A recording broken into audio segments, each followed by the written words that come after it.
Israel is right now fighting multiple battles for its existence.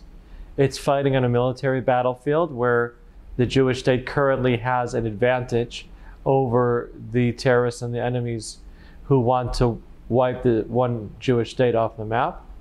It has a disadvantage on college campuses around the world. And it's fighting on mainstream and social media, where the fight could be pretty even, where you've got anti-Israel bias in countries around the world, and yet it's winnable.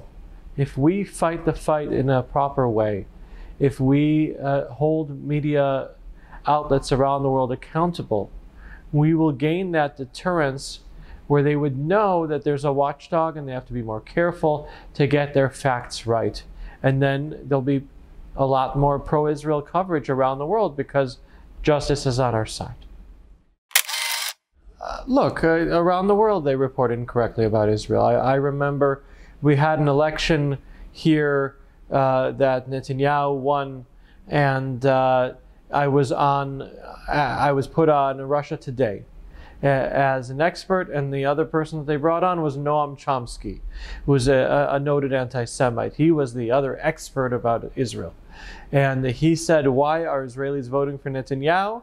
Because Netanyahu fights with Obama, and therefore Israelis are racist against black people. That's what he said, and that's laughable. But they actually took that seriously.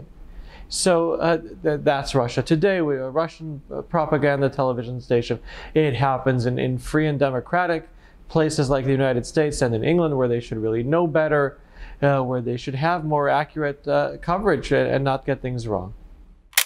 We need to constantly be monitoring the media, making sure that their reports are accurate. We have people around the world who care about wanting to make sure that Israel is portrayed accurately. Supporters of Israel, Jews, Christians around the world who care about Israel are constantly sending us information that is incorrect to make sure that we can do our job and get them to correct it. It's a challenge. There's media around the world that looks at us. The Bible, there's a prophecy in the Bible that the Jews will be a nation that dwells alone, meaning won't have allies, and that's been true, unfortunately, too many times in our history. And at the end of the verse in the Bible says, and these people, the Jews, won't care about what the world says about us. Well, that's never been true. That's a prophecy that has not come true. We care deeply about what the world says about us, and that's why an organization like Honest Reporting has to exist. The people of Kosovo deserve to be treated better around the world, be able to open up media outlets in countries around the world, even in Serbia and Russia, and just have the facts reported.